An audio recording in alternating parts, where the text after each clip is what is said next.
തൃശൂർ പറപ്പൂക്കര പട്ടികജാതി സഹകരണ സംഘത്തിനെതിരെ ഇഡിക്ക് പരാതി. CPI നിയന്ത്രണത്തിലായിരുന്ന ഭരണസമിതി 5 കോടിയിലധികം രൂപയുടെ നിക്ഷേപം വാങ്ങിയ ശേഷം സഹകരണ സംഘം അടച്ചുപൂട്ടിയെന്നാണ് ആരോപണം. മകളുടെ വിവാഹാവശ്യത്തിന് കരുതിയ 6 ലക്ഷം രൂപ തിരികെ ലഭിച്ചിട്ടില്ലെന്ന് നിക്ഷേപകൻ 24-നോട് പറഞ്ഞു. മുഖ്യമന്ത്രിക്ക് പരാതി നൽകിയിട്ടും നടപടിയില്ലെന്നും ആക്ഷേപമുണ്ട്. തൃശൂർ പറപ്പൂക്കര പട്ടികജാതി സഹകരണ സംഘം 5 കോടിയിലധികം രൂപ നിക്ഷേപമായി സ്വീകരിച്ച് തട്ടിപ്പ് നടത്തിയെന്നാണ് പരാതി. 150ഓളം സഹകാരികളിൽ നിന്നാണ് പണം സ്വീകരിച്ചത്.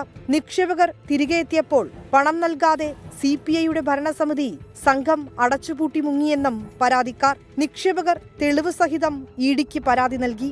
6 ലക്ഷം രൂപ സഹകരണ സംഘത്തിൽ നിക്ഷേപിച്ചിരുന്നുവെന്നും മകളുടെ വിവാഹാവശ്യത്തിന് പോലും പണം തിരികെ ലഭിക്കുന്നില്ലെന്നും നിക്ഷേപകൻ. 6 ലക്ഷത്തോളം രൂപ ഇതിൽ നിക്ഷേപിച്ചു. മകളുടെ കല്യാണത്തിന് വേണ്ടിയിട്ടുള്ളതാണ്. അതൊക്കെ പോയി. ആ ഒരു വിഷമത്തിലാണ്.